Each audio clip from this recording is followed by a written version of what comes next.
அதிமுக கழக பொதுச் செயலாளர் எடப்பாடி பழனிசாமி தலைமையில் நல்லாட்சி அமைய மீனவ மக்கள் பேராதரவு தர வேண்டும் என சென்னை காசிமேட்டில் நடைபெற்ற பொங்கல் பரிசு தொகுப்பு வழங்கும் விழாவில் மாவட்ட செயலாளர் RS ராஜேஷ் தெரிவித்தார். தைப்பொங்கல் திருநாளை முன்னிட்டு வடசென்னை வடக்கு கிழக்கு மாவட்ட அதிமுக சார்பில் சென்னை காசிமேடு 43வது தெற்கு வட்டம் புதுமனைக்குப்பம் மீனவ பகுதியில் 1100 குடும்பங்களுக்கு பச்சரிசி, கரும்பு, சர்க்கரை, வெல்லம் உள்ளிட்ட 7 பொருட்கள் அடங்கிய பொங்கல் பரிசு தொகுப்பை வடசென்னை வடக்கு கிழக்கு மாவட்ட கழக செயலாளர் RS ராஜேஷ் வீடு வீடாக சென்று வழங்கினார். அப்போது அப்பகுதி மக்களிடையே பேசிய மாவட்ட செயலாளர் RS ராஜேஷ், மக்களின் நலனுக்காகவே பொங்கல் பரிசு தொகுப்பு என்ற சிறப்பு திட்டத்தை செயல்படுத்தினார். அந்த திட்டத்தை ஆட்சியில் இல்லாவிட்டாலும் கழக பொதுச் செயலாளர் எடப்பாடி பழனிசாமி அனைவருக்கும் தைப்பொங்கலை சிறப்பாக கொண்டாட வேண்டும் என வடசென்னை வடக்கு கிழக்கு மாவட்ட கழகம் சார்பில் இந்த சிறப்பு பொங்கல் பரிசு தொகுப்பு வழங்கப்படுவதாக அவர் தெரிவித்துள்ளார். திமுக ஆட்சியில் நிகழும் கடும் விலைவாசி உயர்வை கட்டுப்படுத்த எடப்பாடி பழனிசாமி தலைமையில் நல்லாட்சி அமைய மீனவ மக்கள் பேராதரவு தர வேண்டும் எனவும் அவர் கேட்டுக் கொண்டார். இந்த நிகழ்ச்சியில் மாநில நிர்வாகி நேதாஜி கணேசன், மாவட்ட பொருளாளர் கணேசன்,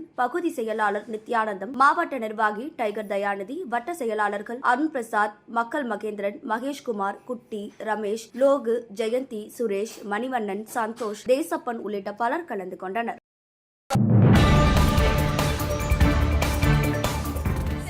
உடனுக்குடன் தெரிந்து கொள்ள நமது அம்மா இணையதள தொலைக்காட்சியை சப்ஸ்கிரைப் செய்து அருகில் உள்ள பெல் ஐகானை